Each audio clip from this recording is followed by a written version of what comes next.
Hello, my name is Brian Sitch. I'm Curator of Archaeology at Manchester Museum, and I'm in the village of Ano Vouves in western Crete.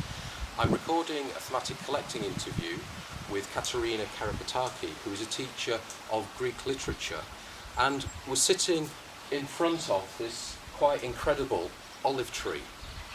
Katerina, can you tell us what makes this olive tree so special, and what is the connection between the tree and your family? Hello.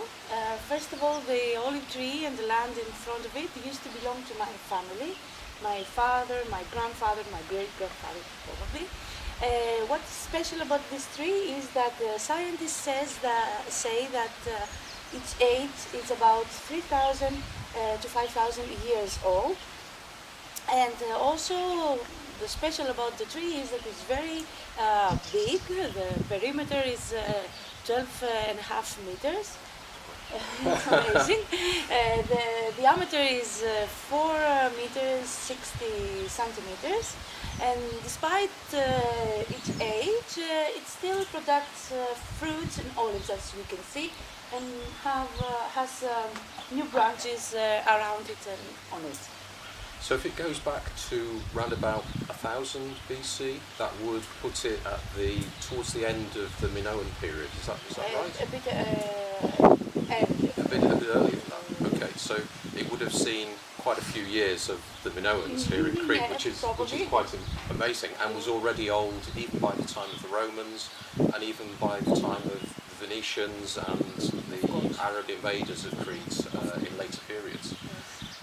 Can you tell me how the olive tree is used by local farmers? When do they harvest, and what do they have to do to look after the tree during the year? Having olive trees is very hard work. You have to do it the whole year. It's not only the period that you harvest the olive trees, which is from late October until the late January. That's the hardest work probably, but you have to take care of it the whole year.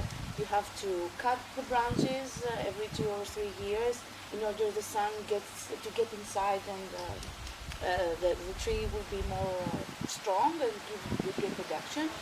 You have to dig the ground around the trees in order so the ground will breathe. And you have to put some water during the summertime if it's very hot and the trees need it. So it's a very hard work. The factory, so you have your olive oil. And here in Ano Vouves, you actually have a small olive tree museum, don't you? And you can see examples of the kind of machinery, the kind of tools and equipment that local farmers use. And we've seen an olive press with stones that are still working.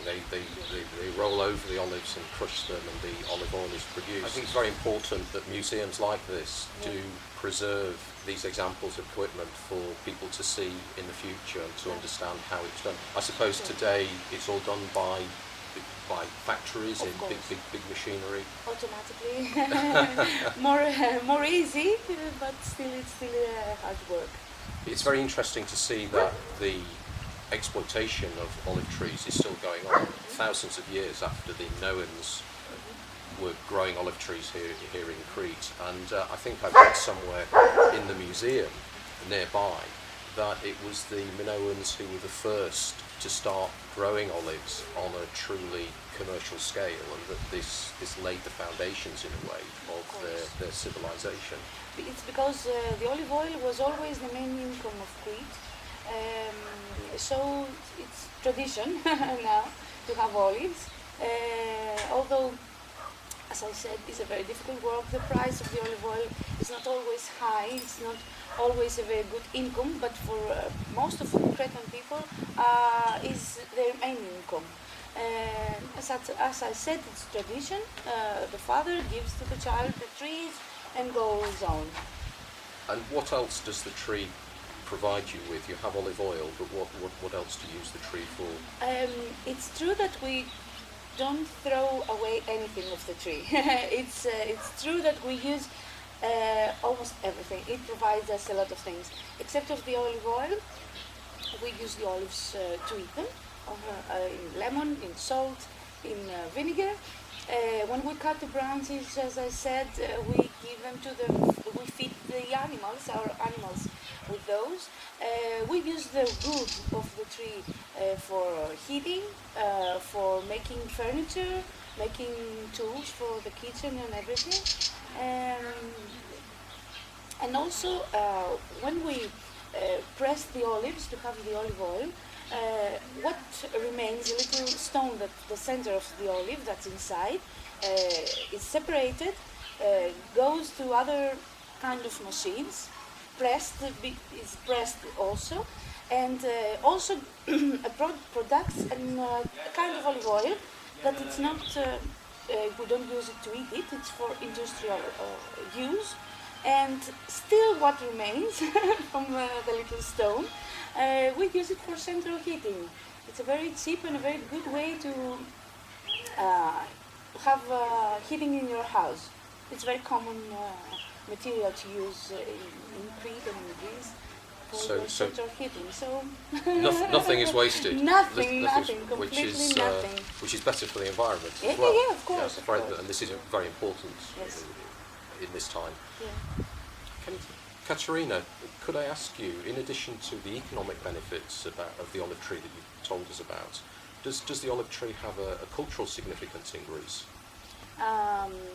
It's very well known that the Olympic Games of the Asian years, the only prize was a crown of an olive tree, as a symbol of peace between the people.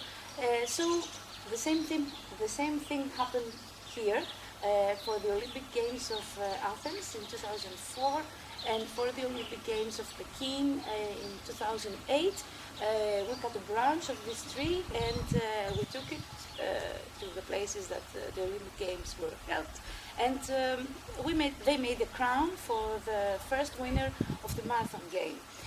Also, at the Olympic Games of London in 2012, the Greek Olympic team was holding two branches of this tree as they were entering the Olympic Stadium of London at the opening ceremony, and it was a very touching moment, and we were very proud of our tree and of our country in general. The olive tree is in our tradition. You can find it in many songs. You can find it in many pictures. It's a very special and holy tree for us.